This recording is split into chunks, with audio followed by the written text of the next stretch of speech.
नेपाल हिंदू राष्ट्र रहा था ना। नेपाल का सबसे ज़्यादा आदमी चौकीदारी करने भारत आता है, कंबल बेच। नमस्कार, सिटी टाइम्स की खास प्रस्तुति में आप सभी दर्शकों का स्वागत है। हम नए साल के आगमन की तैयारियों में जुटे हुए हैं और कुछ दिन शेष रह गए हैं। 2022 में हम लोग प्रवेश करेंगे। हम अपनी सिटी टाइम्स परिवार की तरफ से अब सभी देशवासियों को अग्रिम रूप से शुभकामनाएं देना चाहते हैं नए साल की। आज हम खास चर्चा करेंगे नीतीश कुमार की समाज सुधार यात्रा पर और तनवीर हसन की जो लोकप्रियता थी, क्या उसमें गिरावट चुनाव के बाद आई है। पंचायत की पारी तो समाप्त कर दी है। अब 2022 में आपके प्रशंसक और कई विश्लेषक, राजनीतिक विश्लेषक इस बात को समझना चाह रहे हैं, क्या तनवीर हसन अब विधानसभा की तैयारियों में जुटे हुए? जी नहीं, विधानसभा की तैयारी नहीं है, बल्कि इतना ज़रूर है कि अब पंचायत इलेक्शन में तो इलेक्शन के दरमियान ही कहा था कि ये मेरा आखिरी इलेक्शन है, मैं पंचायत इलेक्शन नहीं लड़ना चाहता। बाकी जो है तो समाज सेवा करता रहूँगा, पार्टी से जुड़ा रहूँगा और विधानसभा का अभी ऐसा कुछ मैंने सोचा नहीं है, ना वैसी अभी मेरी सलाहियत है। बाकी जो है तो देखेंगे, जुड़े रहेंगे। जहाँ तक ऊंचा मकाम पर आदमी जा सकता, अल्लाह जहाँ तक पहुँचा दे, कोशिश करेंगे कि ऊंचे से ऊंचे मकाम पर पहुँचे और इंशाअल्लाह अल्लाह कोशिश को कामयाब करने वाला है, कामयाबी मिलेगी इंशाअल्लाह। लोग कह रहे हैं कि शिवानंद मुकेश से काफ़ी नज़दीकी है डॉक्टर तनवीर हसन साहब की, और शिवानंद मुकेश जदयू में चले गए हैं, तो उम्मीद लोग लगा रहे हैं कि तनवीर साहब भी अब जदयू में नई पारी की शुरुआत करने जा रहे हैं। देखिए, जब सदानंद बाबू जिंदा थे, हमारे गार्जियन के तरह थे, अभिभावक के तरह रहे वो, और हमेशा हमको बेटा कह के ही पुकारते थे, कभी जो है तो नाम लेकर नहीं पुकारे। तो इतना स्नेह और इतना प्यार उनका हमको मिला है और उनसे हमने सियासत भी सीखी है, इसमें कोई शक नहीं है। वो हमारे सियासी गुरु रहे हैं। तो सदानंद बाबू आखिरी वक्त में कहे थे कि बेटा जो है तो मुकेश के साथ चलना, इनको छोड़ना नहीं। तो उम्मीद है कि उनका साथ इंशाल्लाह नहीं छूटेगा। हमारा जो है आपस में दोनों भाई की तरह है और भाई की तरह रहेंगे इंशाल्लाह ताला। देखिए, कुछ लोग ये भी कहते हैं कि पंचायत चुनाव में तनवीर साहब को जो शिकस्त मिली और उस कारण से अब पंचायत चुनाव की तरफ वो नहीं लौटना चाहते हैं, चाहे आपके विरोधी रहे हैं या प्रशंसक रहे हैं, अलग अलग मत है दोनों का। क्या ऐसी उम्मीद लगाई जा सकती है 2026 में कि तनवीर हसन गोराडीह के पूर्वी क्षेत्र से जिला परिषद के रूप में मैदान में आएंगे? नहीं, देखिए, जहाँ तक लोकप्रियता की बात है तो अल्लाह का करम है कि किसी के जीत से ज़्यादा मेरे हार की चर्चा है, इसमें कोई शक नहीं है, समझे ना। लोकप्रियता यहीं से दर्शाता है, जिला भर में चर्चा है। ये लोकप्रियता में अल्लाह का करम है। व तइज़्ज़ो मन तशा व तज़िल्लो मन तशा, अल्लाह इज़्ज़त देने वाला, अल्लाह ज़िल्लत देने वाला।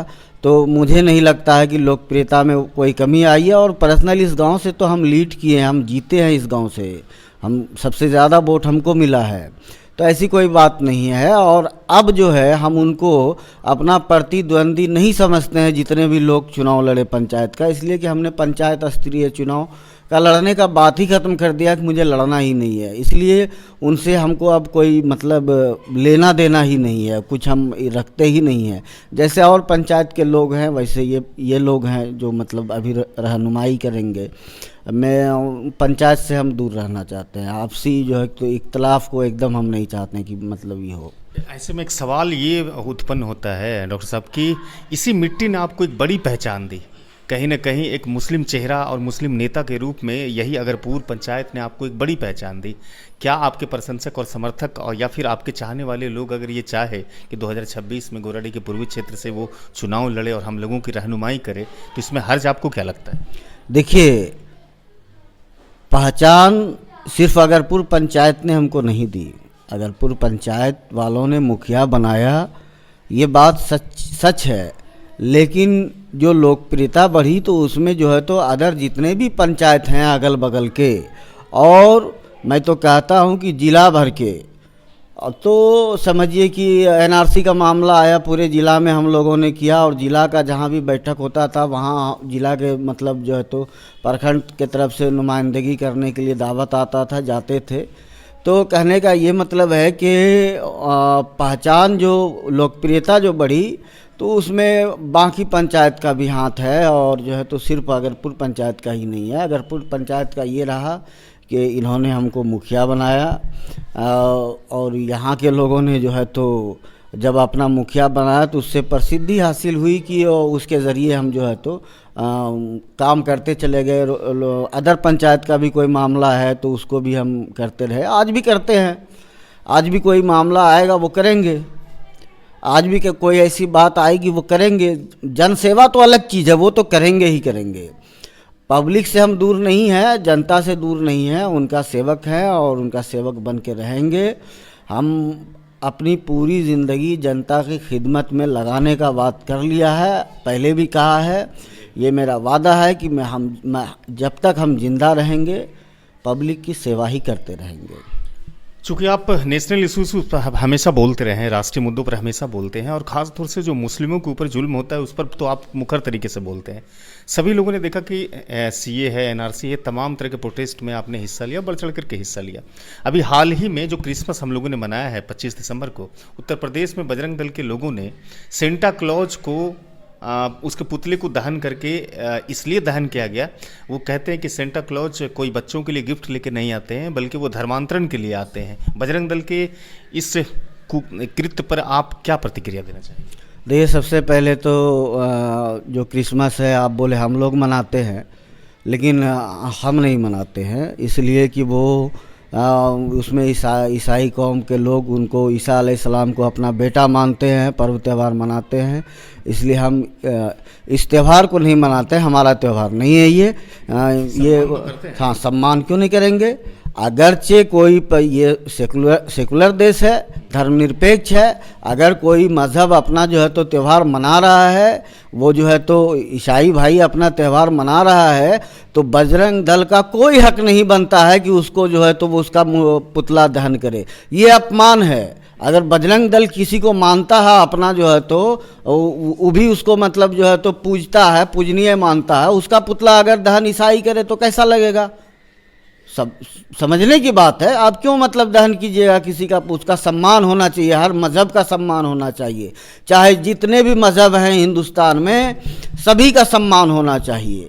हमारा मज़हब इस्लाम है, हम इस्लाम को फॉलो करेंगे, हम उनको फॉलो नहीं करेंगे, ये बात अलग है कि हम उनको नहीं मनाएंगे, लेकिन उसको जलाएंगे, उसको ये करेंगे वो करेंगे। जो ये नीति है बजरंग दल वाले की या अन्य वो हिंदू युवा वाहिनी वगैरह जो है तो चाहे जो भी हो, तो ये जो देश में नफ़रत फैलाने की जो सियासत ये लोग कर रहे हैं कि मतलब मुस्लिम को अलग करो, अब ईसाई पर वार करो, फिर सिख पर करो, समझे ना? तो कोई कहते हैं कि मतलब इसको जो है तो हिंदू राष्ट्र घोषित कर दो। क्या कर दोगे घोषित करके आप? नेपाल हिंदू राष्ट्र रहा था ना जी, आपने मैंने सोशल मीडिया पर पोस्ट नेपाल का सबसे ज़्यादा आदमी चौकीदारी करने भारत आता है, कंबल बेचता है, तो क्या मतलब कर लिया आप? अरे देश का जो मुद्दा है, आप देश को विकसित करो, देश में हॉस्पिटल बनाओ। कोरोना में बहुत लोग मर गया, लाश गंगा में बह रहा था, आप कहते हैं कि यूपी में जो है तो कुछ नहीं है, कोई नहीं मरा, ऑक्सीजन की कमी से नहीं मरा। अरे भाई, सब लोग आंखों देखा हाल है कि ऑक्सीजन की कमी से मरा, आप कहते हैं कि नहीं मरा। तो भाई आपका जो कहना है कहो, लेकिन सच्चाई ये है कि इस देश में शिक्षा की ज़रूरत है, इस देश को रोज़गार की ज़रूरत है, लोग बेरोज़गार हो रहे हैं। इस देश में लोगों को जो है तो सही से लोग रहे, झुग्गी झोपड़ी स्लम वाले जो लोग हैं, गरीबी से जूझते हुए जो लोग हैं, उनके उत्थान के लिए, उसको ऊपर करने के लिए कुछ सोचनी चाहिए। तो हम बोलेंगे कि रोज़गार दीजिए, तो कहेगा देखो जो है तो यहाँ जो है तो बना दिया, तुम्हारा इबादत गाह बना दिया। हम कहेंगे रोज़गार दिए, तो कहेगा कि देखो हम फलाने मुल्क पर हुकूमत कर दिया। अरे क्या मतलब है? हमको जो है तो ठीक है आप अपना काम करो, लेकिन जो है तो मेन मुद्दा है रोज़गार का, वो दो ना। इबादत गाह बहुत सारा है, इस पर लड़ाई मत करो मंदिर और मस्जिद और फलाने ठिकाने पर, इससे कुछ हल नहीं होगा, ना हिंदू का ना मुसलमानों का। ये सिर्फ दिमाग में जो है तो एक ये भी कोरोना वायरस से ज़्यादा ख़तरनाक वायरस है जो भरा जा रहा है, हिंदू और मुसलमान किया जा रहा है। अब तो बीच में जो है तो ईसाई को भी टारगेट किया जा रहा था, बीच में जो है इससे पहले सिख भाई लोग जो है तो और अन्य लोग भी थे उसके साथ जो किसान रैली किए तो उनको भी कहा दिया जा रहा था कि ये लोग जो है तो खालिस्तानी हैं, फलाने हैं, ढिकाने हैं। तो कहने का मतलब ये है कि जो आपकी ना माने उसको आप कुछ भी कह दीजिए, गद्दार है, ये है, वो है। लेकिन सच्चाई ये है, आज क्यों बैंककर्मी जो है तो कल तो वो भी कह रहा था कि मैं भी चौकीदार, आज वो भी लाइन में खड़ा विरोध कर रहा है बैंककर्मी की निजीकरण नहीं होने देंगे। तो भाई ये समझना होगा कि इस देश को विकास की ज़रूरत है, रोजगार की ज़रूरत है। वो आप जो है तो रुपया का जो है तो भाव गिर गया है अभी सबसे ज़्यादा, समझे ना। आप कहाँ ले जा रहे हैं देश को, ये सोचना होगा कि हमारा जो भारत का मान सम्मान है दुनिया विश्व स्तर पर उसको कायम रखना है। हमारा धर्म निरपेक्षता जो है, सेकुलरिज्म जो है, दुनिया में हम लोहा मनवाते हैं इस बात को, और इसका स्तर अगर गिर रहा है तो ये सोचना होगा कि हमने दुनिया को मतलब क्या संदेश देना चाहते हैं। जो है तो आप पूरा मजाक का माहौल बनाना चाहते हैं जो है तो कुछ भी ये सोच के समझ के करना होगा ना। अब ओमिक्रॉन आ रहा है, इसके लिए जो है तो आपको जो है तो पहले से तैयारी करनी होगी। नाइट कर्फ्यू कर रहे हैं और दिन में जो है तो रैली कर रहे हैं, क्या है भाई ये तमाशा, क्या है ये सोचना होगा ना। रात में तो लोग सोते हैं, ओमिक्रॉन रातें में निकलता है, दिन में कहाँ में रहता है। तो ये समझना होगा कि ये वायरस जो है यूपी फिर से तबाह और बर्बाद हो जाएगा अगर ये रैली होते रहा तो। मेरे ख्याल से ये मेरी राय है कि इस रैली को, चुनावी रैली को फ़ौरन बंद करनी चाहिए और बगैर रैली का भी इलेक्शन हो सकता है, इलेक्शन करे और जो है तो या फिर कम लोगों में करे, कुछ ना कुछ करना होगा, नहीं तो हालात। टिप्पणी भी इलाहाबाद हाईकोर्ट का आया है कि क्या चुनाव को टालने के लिए क्यों नहीं तैयार हो रही है चुनाव आयोग। चलिए राजनीतिक मुद्दे पर थोड़ी सी बातचीत हम बढ़ाते हैं आगे। आप जदयू के समर्थक तो हैं, अगर आप नहीं घोषित कर रहे हैं कि जदयू के नेता नहीं, समर्थक तो हैं जदयू के। देखिए आप एक बात जान लीजिए कि आपको लगता है कि बिहार में जो है तो नीतीश कुमार से बढ़िया कोई नेता है? आप बताइए तो नाम, आप बता दीजिए। भले ही पार्टी बदला हो, ये एलिगेशन वो एलिगेशन लोग लगाता हो, लेकिन जितने भी बिहार में नेता है आपको नीतीश कुमार से बढ़िया किसी को बता दीजिएगा कि है।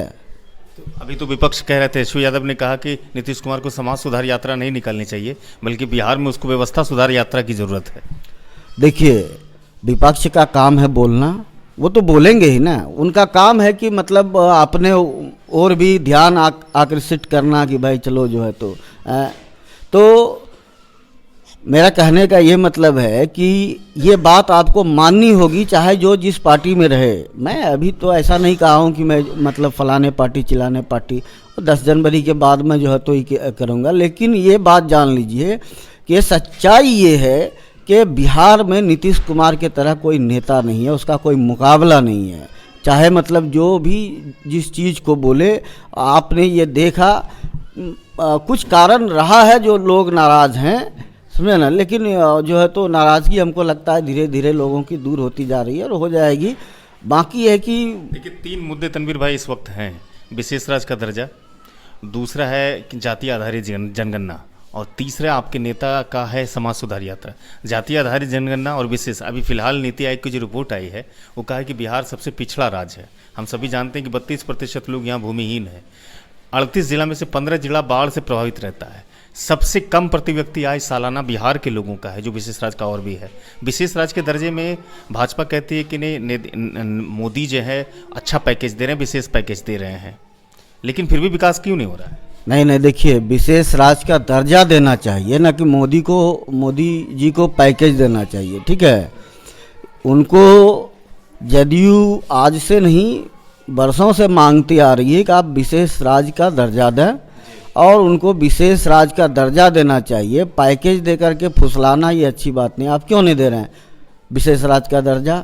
आप पैकेज दे रहे हैं, अच्छा पैकेज दे रहे हैं, क्या मतलब अच्छा पैकेज दे रहे हैं? अब जो मांग रहा है वो दीजिए ना। ये तो वही बात हो गई कि किसान के लिए बेहतर ये है और किसान कह रहा है मेरे लिए बेहतर वो नहीं है, तो आखिर में मानना पड़ा। इसी तरह से ये भी मानना होगा विशेष राज्य का दर्जा तो देना ही होगा बिहार को। क्या लगता है कि भाजपा और जदयू का संबंध 5 वर्षों तक रहेगा? संसदीय बोर्ड के जो अध्यक्ष हैं उपेंद्र कुशवाहा, उसने कहा है कि भाजपा के लोग हमारे साथ राज्य में भी मंत्री हैं और केंद्र में भी हम उनके सहयोगी हैं। तो ये भाजपा के लोग और नेता बताए कि विशेष पैकेज जो मिलता है तो वो खर्च कहाँ होता है, किस मद में होता है? जदयू तो लगातार आवाज़ उठा रही है। बिल्कुल जदयू आवाज़ उठा रही है, विशेष राज्य का दर्जा इधर भी जदयू उठाई है और उठाती ही रहेगी। कहता फेल हो गया। देखिए, आप ये जान लीजिए कि सरकार ने जो ये शराबबंदी कानून लाया, आप किस स्तर से समझते हैं फेल हो गया? आप जिस समय शराब खुलेआम बिक रहा था उस समय का माहौल और अभी के माहौल में अंतर आपको नहीं दिख रहा? बहुत अंतर है। दिख रहा है ना? तो ये कामयाबी है कि फेल का निशानी है? नहीं, कामयाबी का निशानी है।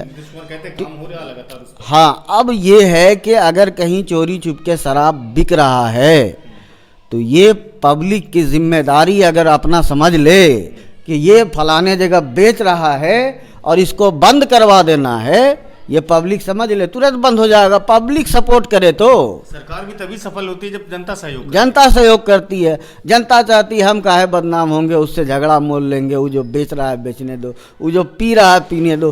पीने वाले और बेचने वाले को जिस दिन पब्लिक पकड़वा दे, हो गया कामयाब। कामयाब है ही, लेकिन फुल्ली कामयाब हो जाएगा। एक आखिर में सवाल है, विधिवत तरीके से जदयू के नेता के रूप में प्रकट कब होंगे तनवीर हसन साहब? देखिए, हम अभी ये नहीं कह रहे हैं कि हम जदयू के नेता के रूप में प्रकट होंगे। अभी हम ये आपको कहा कि हम 10 जनवरी के बाद आपको बताएंगे कि क्या होगा। हम अभी जो है तो कुछ नहीं बता सकते हैं। बातचीत करने के लिए बहुत बहुत शुक्रिया। बहुत बहुत शुक्रिया। तो ये तनवीर हसन थे, डॉक्टर तनवीर हसन। में कहीं पर भी दो मत नहीं है कि तनवीर हसन की जो राजनीतिक छवि है और जो एक शख्सियत है वो काफ़ी मजबूत मानी जाती है, खासतौर से मुस्लिम चेहरा के रूप में जिला भर में पहचाने जाते हैं। अब क्या होगा इनके आगे की तैयारी, इसके लिए 10 जनवरी तक सभी को इंतजार करना होगा। इस वीडियो को हम खत्म करते हैं। धन्यवाद।